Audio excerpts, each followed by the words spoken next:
Hello, everyone. Thank you so much for joining me. My name is Paul Turley. I am a principal consultant and business intelligence solution architect with 3Cloud Solutions. And I'm going to be talking today about Paginated Reports, the new old operational reporting platform in the Power BI service. Now, I'm joining you from my home office in Ridgefield, Washington. That's on the west coast of the United States in the beautiful Pacific Northwest. During the summer, it's green and beautiful. We enjoy the mountains and the rivers and the ocean. Here today, we're enjoying the cold rain.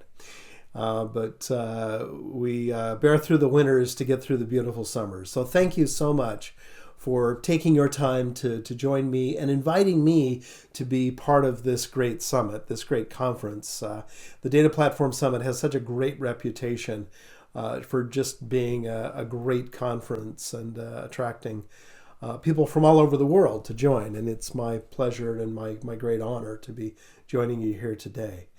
So we're going to talk about paginated reports, aka SQL Server reporting services, that can be used within the Power BI cloud service. Now, just to level set, just to kind of make sure that we're on the same page, this session is not about cool new visualizations that have been added to paginated reports. And it's not about modern enhancements that have recently been made to the SQL Server reporting services report features. However, this session is about different ways that you can use operational reports within the Power BI cloud service and about affordable licensing options for both development and for production. So I'm going to show you how to get started, and I'm going to show you how you can use paginated reports in production and some new options that may be available to you to do that in a more affordable way. Let's get started. So the first thing that we need to talk about is the difference between analytic reports and operational reports. Now, if you're new to the industry and if you're new to the Microsoft Data Platform, then your introduction to reporting within Microsoft is probably Power BI. Power BI is a great platform. It's a great tool for creating highly visual, interactive reports that allow you to be able to summarize and group and interact and explore and be able to understand in a very insightful way your business data. Now, if you've been around for a while in the data platform, then your introduction to reporting in the Microsoft platform was probably SQL Server reporting services. And reporting services has been around for a long time, and it's primarily used to create what we call operational reports. So what's the difference between an analytic report and an operational report? Well, analytic reports are typically a single page, dashboard style, interactive by default, meaning a user knows to touch or click on the bar in a chart or the row in a table. Or to click the plus sign to expand a matrix visual. So they're interactive by default, and different visuals interact with other visuals, letting you explore slice and dice data. Analytic reports can be self-service or they can be IT developed. So developers can recreate reports to spec based on business requirements, be able to deploy those in an application. Users simply interact with those reports, or we can give users the ability to connect to data, whether it's a curated data set or to be able to source their own data in a very ad hoc fashion and create their own interactive reports without really being seasoned IT professionals. Analytic reports are not optimized for printing or for exporting to different formats. Now, operational reports, by contrast, can be a single page. We can create dashboard style and highly visual reports, but operational reports generally are for print or for multi-page scenarios. They're static by default, which means that right out of the box, the user doesn't get much by clicking and touching things because they're really meant to be paginated, possibly printed, but not necessarily just printed, but multi-page by default. Typically, IT developed because operational reporting tools tend to be more sophisticated or older, and we kind of come from the background of businesses define requirements, and then IT develops reports, and then we deliver them to the business. And we can either print those reports or we can export them in a variety of formats, such as Excel or CSV or a variety of different image formats or PDF, etc. So there's a lot of overlap between analytic and operational reports, primarily because we've been using one tool to create both of them.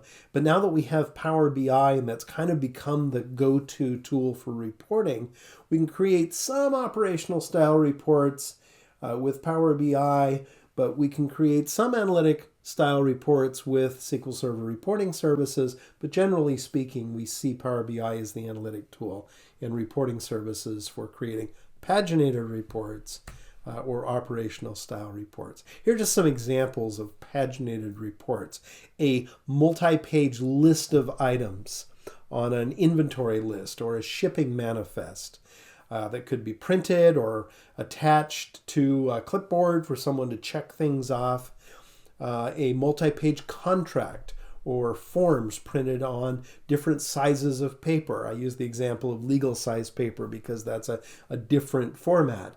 Operational reports are optimized to be able to print or be able to output in a variety of different sizes and shapes. Or specialized reports like mailing labels, name badges, or place cards, something like that. We've had a long history of integration across these different reporting products, and particularly with SQL Server reporting services. Reporting services was released in 2004, so it's been around a really long time. Initially, you developed your reports using Visual Studio, using an extension called Business Intelligence Development Studio, or BIDS for short. Now, that eventually evolved into a collection of extensions for Visual Studio known as SQL Server Data Tools or SQL Server Data Tools for BI. But back in the day, we were fully integrated with Visual Studio, and so we kind of kept moving along that path. Circa 2005 to 2008, we got scripting components, APIs for reporting services, embedding controls that allowed developers to be able to embed reports within their applications. And then reporting services became integrated with SharePoint. Now, that was kind of a good news, bad news kind of thing. It was great because SharePoint really became the center of the Microsoft universe. Every single product integrated with SharePoint somehow. And again, it was great if you could manage SharePoint, but it also kind of complicated things a little bit. We also saw integration with Microsoft Dynamics applications. Now, before the Dynamics brand name, we saw reporting services integrated with Microsoft Business Solutions CRM. So version 1 and version 2 of CRM.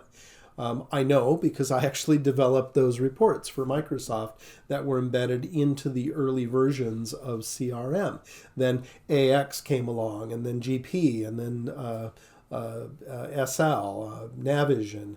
So all of these products came together, and Microsoft added reporting services reports to every one of those products and integration points. And so that journey continued into 2010 and 2012 when SQL Server Reporting Services Report Builder, and this was called Report Builder 2.0, was introduced and eventually just became Report Builder.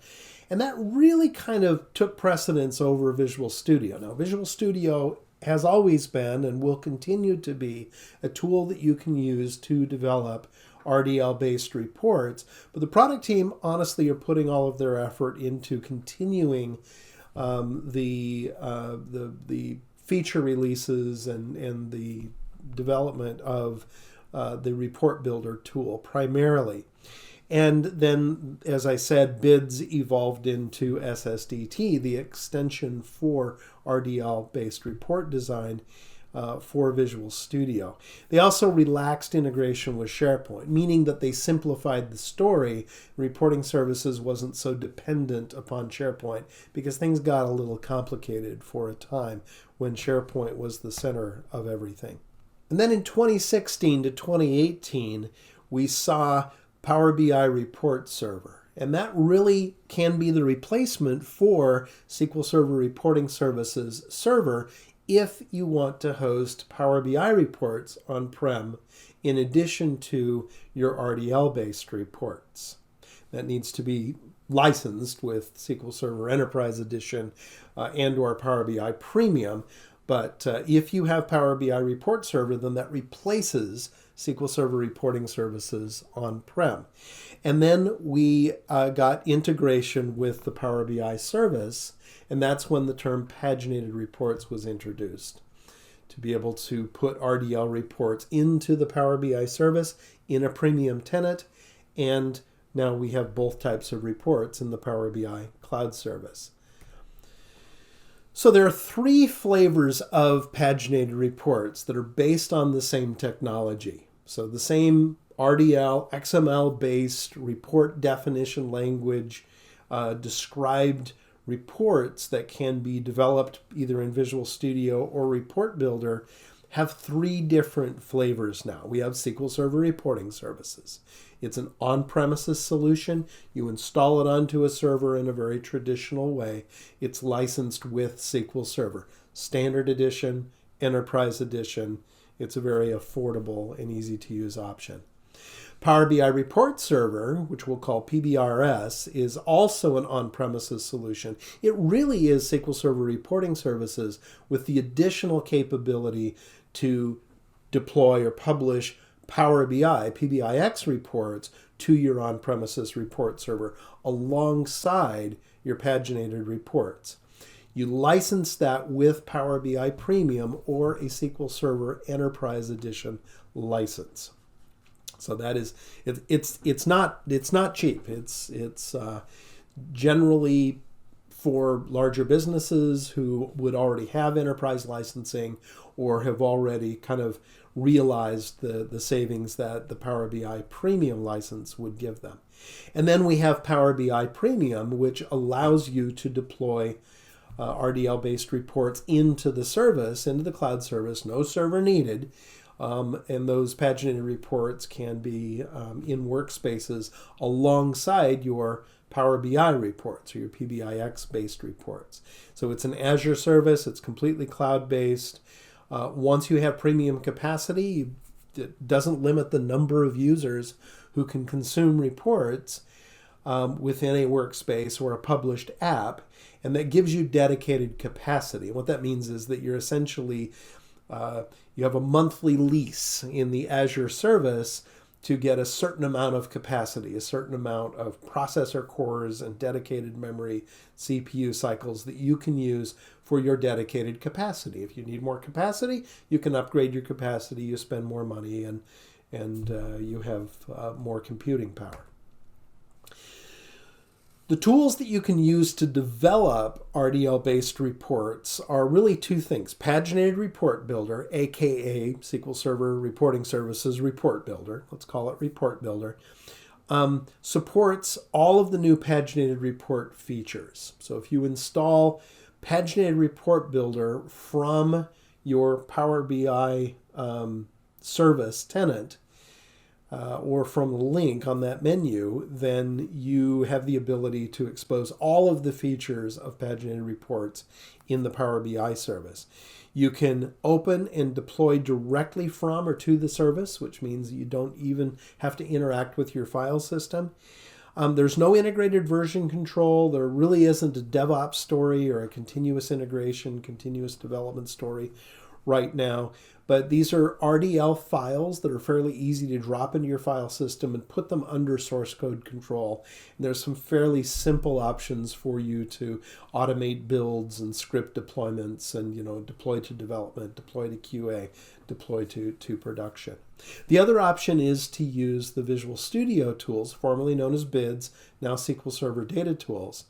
Now, The SSDT report designer does not have the ability to publish to the Power BI service. But again, you're creating RDL files. So you can just simply develop those reports, test them on-prem or test them right there in the development environment, and then take those files, pick them up with Paginated Report Builder, deploy them from there, or you can pull them from the service, or you could use PowerShell or other deployment methods that consume the Power BI APIs to be able to deploy and kind of build your own version control and continuous integration.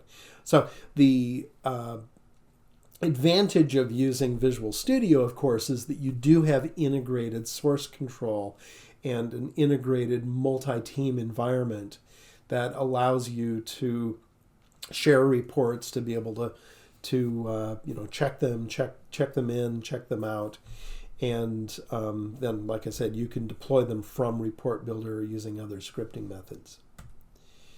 All right, let's take a look at Report Builder. Report Builder's been around for a long time. There are now a few different flavors.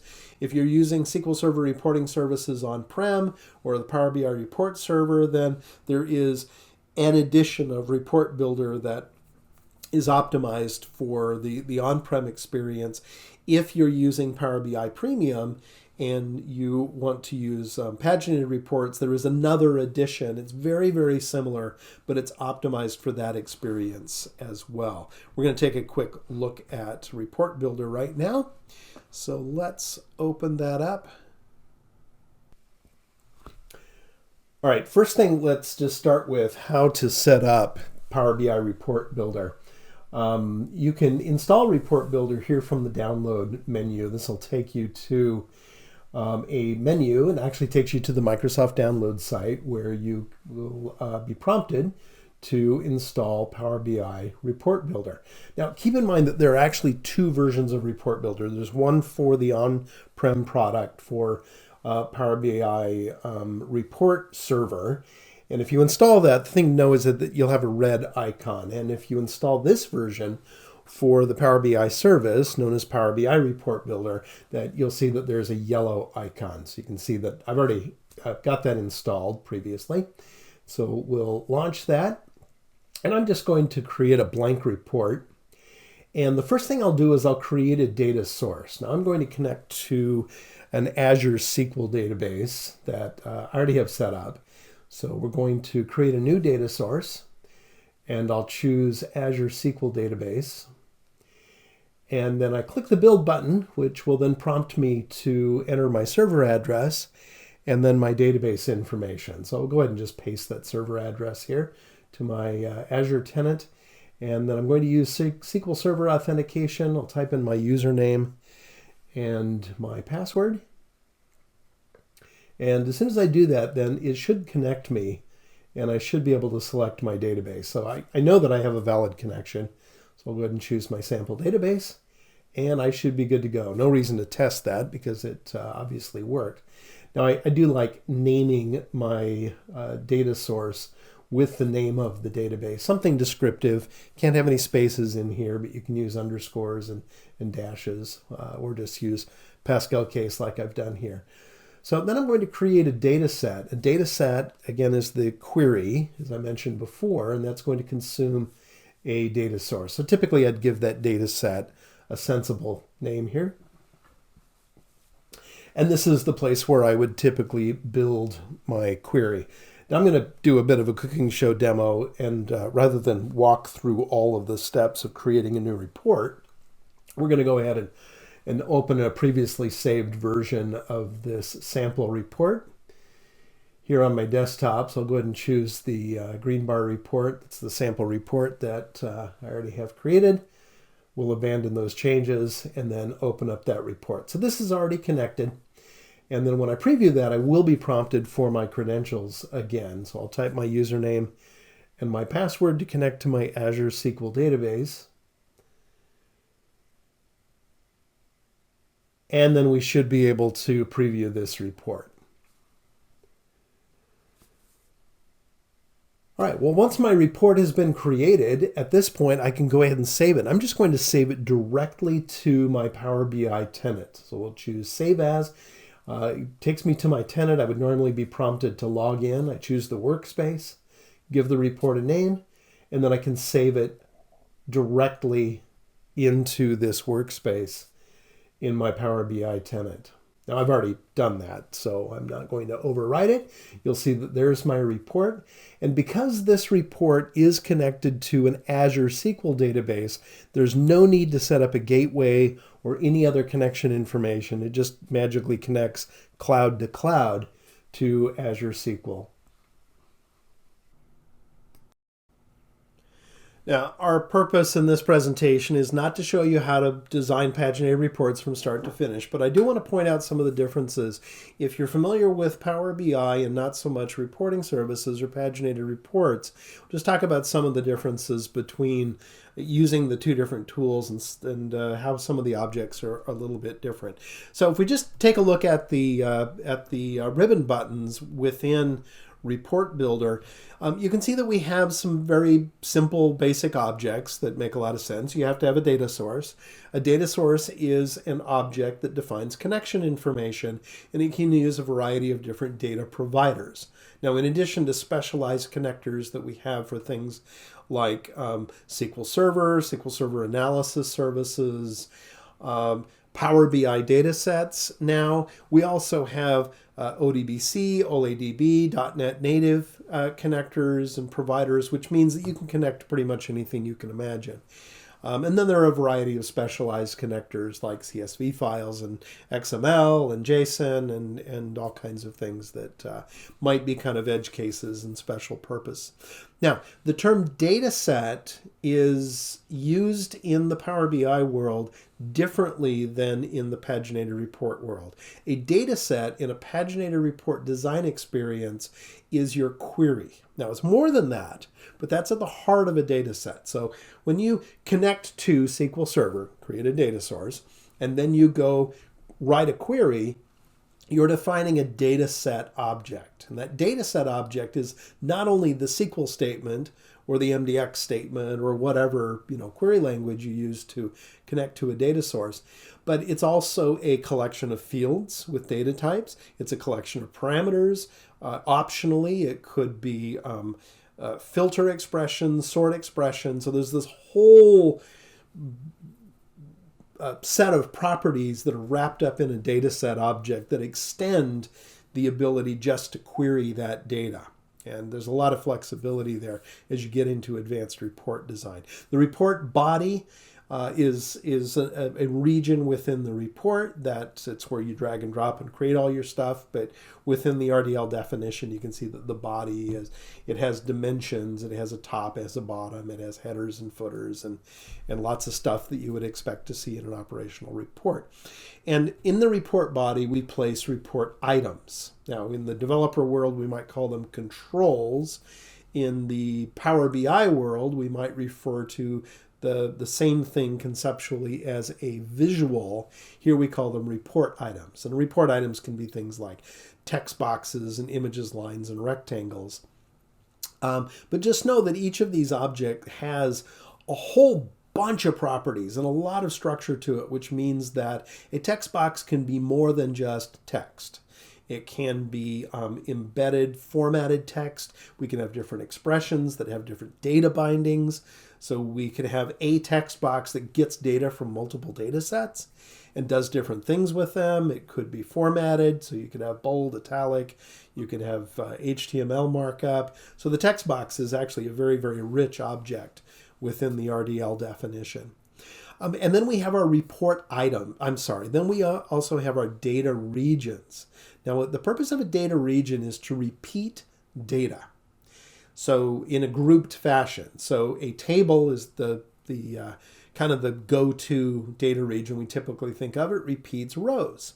And so unless you define a group or multiple groups in a hierarchy, then you're going to get one row per record in the data set. But if you define a group, let's say we group on product category, you're going to get a summarization by product category, and then you can do aggregation and expressions within that group. But you could have multiple groups, so you could have category, then subcategory, then product, then year, then month, then day.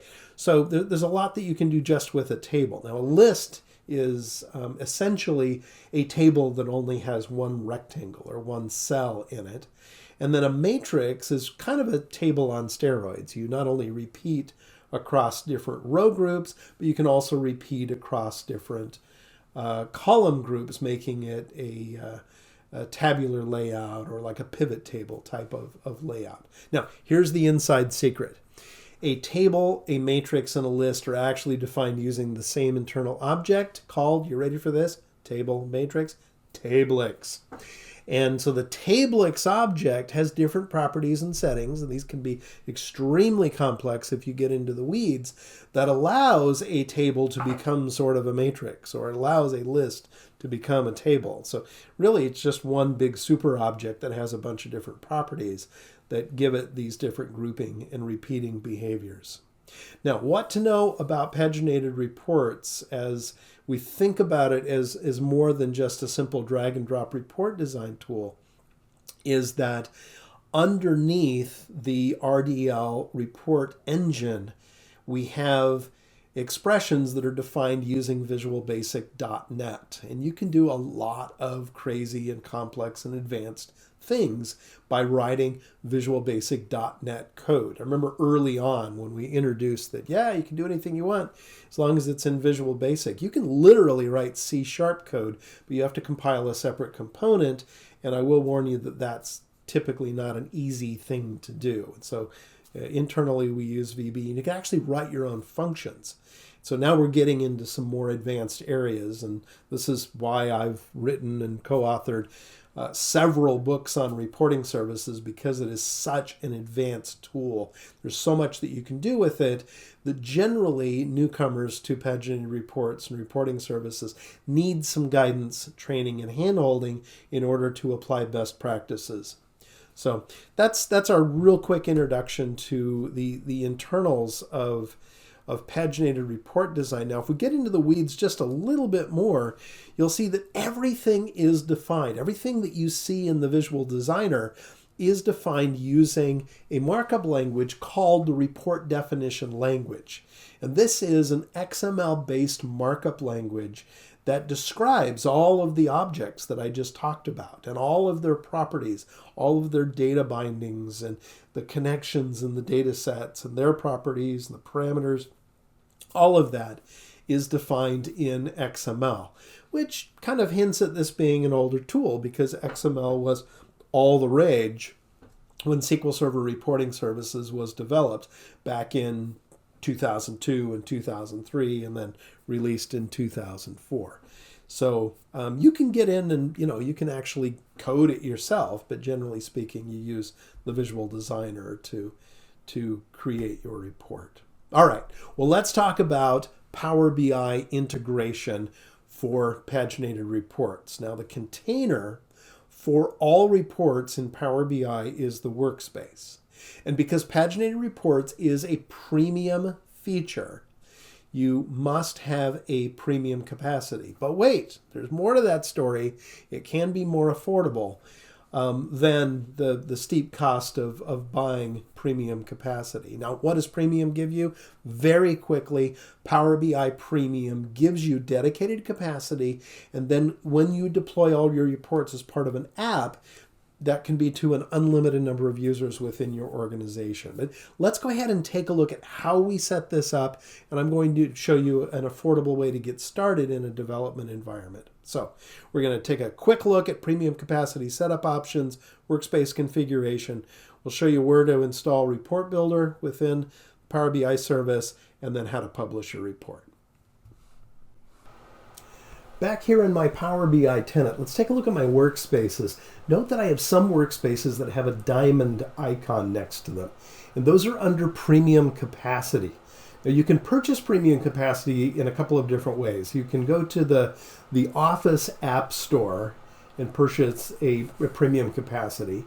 And then once you do that, if you go to the settings of the workspace, you'll see this premium tab, and there you can see that I can turn on premium capacity and then choose a capacity that has been assigned to my tenant.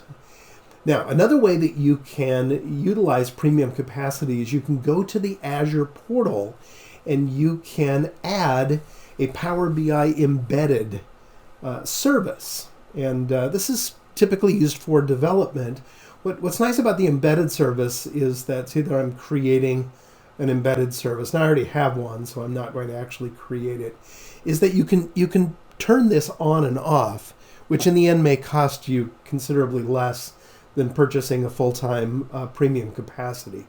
So when you create the embedded service, you'll be prompted for the size, and I can change the size down here in the change size option. And there you can see that an A4 Power BI embedded service, which has an estimated retail cost of about $6,000 a month, is equivalent to a P1 full-time dedicated capacity. Now, that's only $6,000 if you were to leave it on full-time, but you can pause this, turn it on and off, and then you only pay for the time that it's actually being used in 1 minute increments. So it can be very cost effective as long as you remember to turn it off. So once you've done that, then you do need to go to your tenant settings to enable it in your tenant, and then you can apply that premium or embedded capacity to the workspace like I've done here. Now, we're going to go ahead and also install a data gateway. This is also an installable app that just is installed from the Windows Store or the download site. And once you install that on-premises gateway, then you simply run it from your Windows menu. And you log in, you turn it on, and that's really all there is to it. It will become associated with your tenant, and then you'll have that on-premises gateway that you can use to access data from the machine that it's installed on. It really is as simple as that. Now, if this report that I previously created used an on-prem SQL server, then let's go to settings for that report. I'm sorry, it's manage in a paginated report. You would go to the gateway connection. Here you would see your gateway and that gateway connection. And then you would need to edit your credentials, enter the credentials that the gateway will use, and then your report will be able to connect to its on-prem data source. And it really is as simple as that if we're using on-premises data.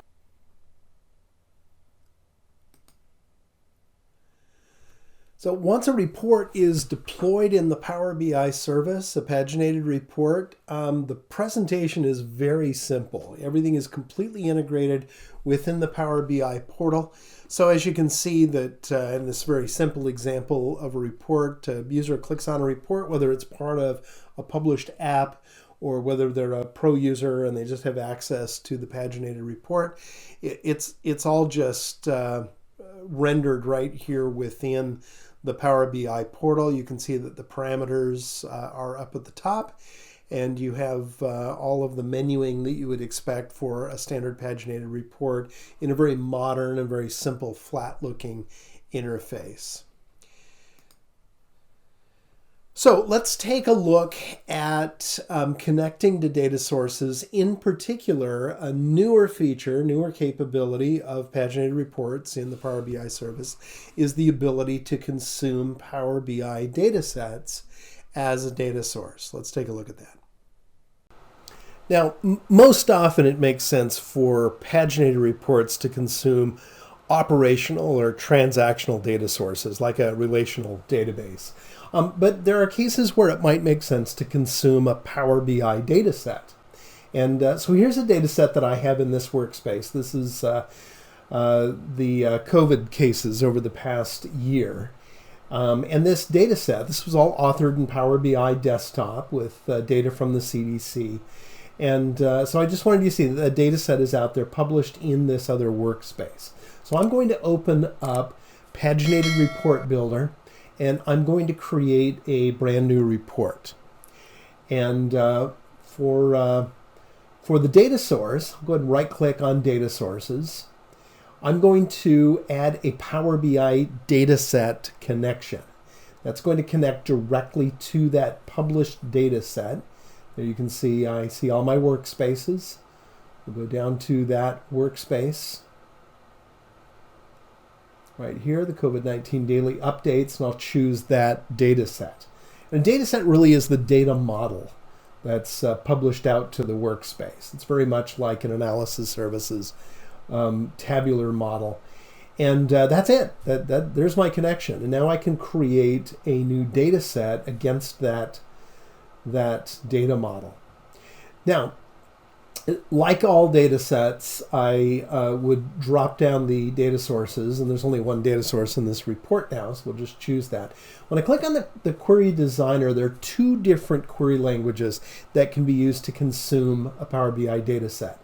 Because it uses SQL Server Analysis Services technology, you can talk to a tabular model either using DAX, which is the native query language, or MDX, which is the older multidimensional language. But it's still compatible with MDX, much like Excel speaks MDX against analytical databases. So creating a query is a fairly simple drag and drop process. I just want to emphasize that you should not try to create complex queries with this designer. They can get very complicated very quickly, and so keep it simple. But I'm just going to drag and drop a measure. There are my confirmed most recent cases, and then I'm going to go down to the my geography table, country, state, and drag and drop the country field in the proper order, and that's going to do a group operation or a summarize operation against that country value. And then I want to parameterize my query by dragging the date field from my file date table up into the parameter area, and then we'll expand the date table and then just choose a date as a default. And then I do want to create a parameter for that. And in this rightmost column, you can see if I expand that, I can check the box to make that a report parameter. So the report designer wires all of that up. It creates the parameter. It creates a default value. It builds the DAX expression for my query. And then when I click OK, notice that it doesn't show me the query. That's because this query editor is not capable of letting me edit the query directly. I have to use the builder unless I build it by hand. And now I can go ahead and create a report. We'll go ahead and add a matrix data region, and then I can start dragging and dropping fields into my matrix. Just occurred to me I only have one field to group on, so I could have used a table just as easily, but this will work. We'll go ahead and just kind of resize and reformat things. Let's give my report a title that makes sense.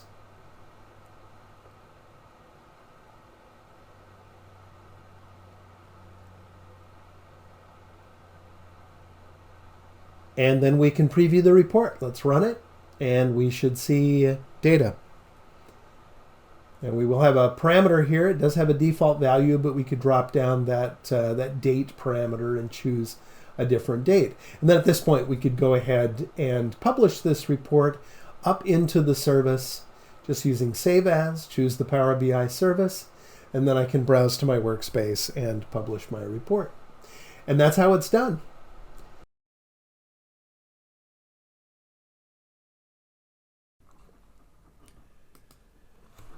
As you know, Power BI and Paginated Reports are both very different, but both very powerful and capable reporting platforms and report development tools. And they can be used together to create integrated reporting solutions. Now, my purpose in showing you this is not to show you exactly how to perform navigation in context between a Power BI interactive report and a paginated report, but to show you that it can be done, and just to give you an idea of where that opportunity lies. So this is not necessarily a feature of Power BI and paginated reports, but it's a capability that is evidenced because of the power and the capabilities and the extensibility of these tools. So on this slide, notice that, first of all, both report types can be addressed as a web URL. And in that web address, you can pass parameters and parameter values as part of the web address. So we can pass filter values as parameters within the query string parameter right there at the end of the address. And that allows us to navigate from one report, typically on a row or on an object in that filter context, to another report, and preserving the filter context. We can say, I want to see this product or this customer or this country. So in this example, as you can see in this Power BI interactive report, I have a matrix here that is grouped by year and then by country. And on each country, I have a sales summary value, and then there's a little link right next to it. And in this link, if the user clicks on that link, it opens up a browser window and passes the year and the country to a paginated report as parameters, and then they're able to view that report in the context of the thing that they clicked on. So that gives us the ability to for a user to analyze and look at data in summary in a very interactive way, and then to be able to see the details, maybe the sales details. It could be a specific list of maybe customers or order dates or products that customer has purchased. So here's the technique. Within Power BI, I create a measure, and the definition of that measure is down here, called Sales Detail Report Link. Now, I have a table in my data model where I store the path to and the name of the paginated report. So I can have multiple paginated reports and have some filtering mechanism to be able to say, I want to navigate to my sales details report. And so I have the address of that report in my report address table. I'm going to go get that. And, so imagine that is https://app.powerbi.com / my tenant ID / my workspace ID / the report ID that came out of that address, that report address table. And then I'm going to concatenate to that the year that we've selected on in context and the country. So you can see ampersand year, the year name as a 4-digit string, ampersand country equals, and then in this case that would be the name Canada. So that then navigates to that report in context. And you can actually do the same thing in the other direction using a very similar technique. So you could navigate from a paginated report back to a Power BI report. Now, this example is actually a recipe in a paginated report recipe book that I'm working on and hope to have published sometime next year. So let's talk about licensing options. So Power BI can be licensed either individually for users or per capacity for your organization. Paginated reports are a premium licensing feature. And what that means is that today you really only had one option, and that is that you have to buy premium capacity. And for a large organization with a lot of users, it's a very cost-effective way to use the Power BI service, but it's not cheap to get started. The retail cost for premium capacity, before any discounts, and you may be eligible for discounts in a variety of ways, but it's $5,000 a month. So it's not a cheap way to get started with Power BI, but necessary, or has been the necessary option if you want to use paginated reports in the service. Now, as you've already seen, we also have the embedding service. And so as a developer, if I want to turn on premium features and to be able to develop and publish paginated reports, I can use the embedding service to do that. And in my Azure portal, I can go unpause the embedding service and have that attached to a workspace. I get all of the capabilities and features within that workspace with that embedding service on. And then when I'm done, I just turn the lights off. When I'm done, I pause that service and I don't pay for it at all. The meter stops running when you've paused that service. Now, I will tell you this, that at the same level as an equivalent premium capacity, if you were to leave the embedding service on all month, that would cost you quite a bit more than the premium capacity. So use this sparingly for development as a cost savings measure. It's completely legal. You're completely within your right to do this. Users can use reports while the embedding service is running. You just need to turn it off when you're done with it. Otherwise, it's going to be more expensive. Drum roll, please. New option, premium per user, is now in preview. Premium per user is exactly as the name suggests. It's the same premium features, including paginated reports, and you pay per user. Now, we've already demonstrated using the embedding service, so I'm not going to do a demonstration with that.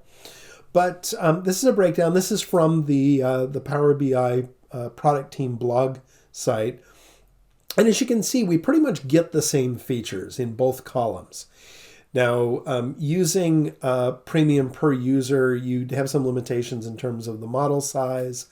And that's really because if you need to share very large data sets with hundreds of users, it's going to be more cost effective to pay for premium capacity anyway. And then you have these features down on the bottom, multi-geo support, unlimited distribution, etc., that don't come with premium per user. And again, those are enterprise level features. So it really makes sense to buy premium capacity for those things anyway. It is notable that you do not get Power BI report server licensing with premium per user. That is a premium only or SQL Server Enterprise Edition capability that you don't get with premium per user. All right, so this is the preview announcement. So I will tell you this, that pricing for premium per user, at least right now, has not yet been announced. The product team have shared inside information with members of the MVP community and certain members of the partner community. I don't even know exactly what the price is going to be, but I can tell you that based on the information that I'm aware of, it's affordable. It's attractive. Power BI Pro licensing today, retail, is $10 per user per month. The addition of premium per user is in that same ballpark. It's also affordable. It's an additional cost, but it's not astronomical. And it's an easy way to get started and an easy way to use paginated reports in the Power BI service without shelling out thousands of dollars per month. And so it's a good way to get started.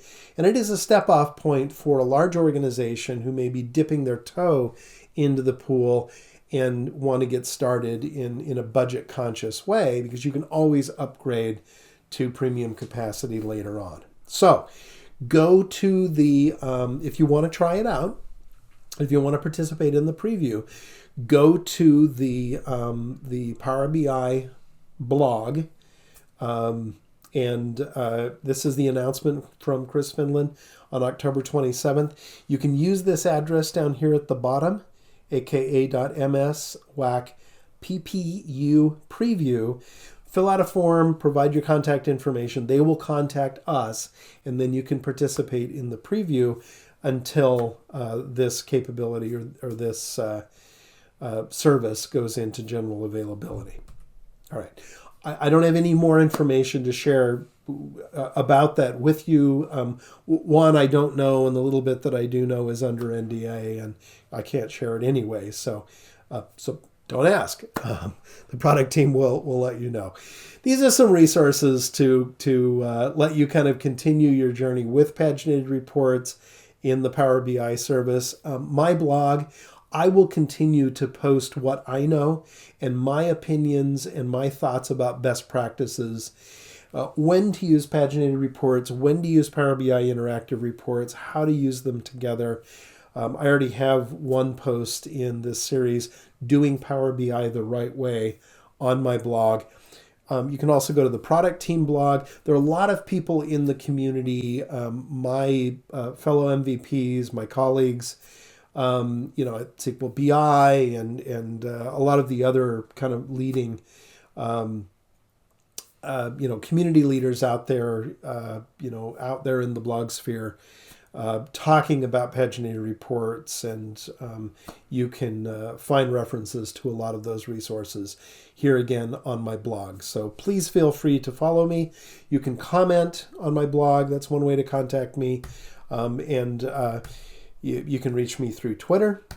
You can reach me through LinkedIn.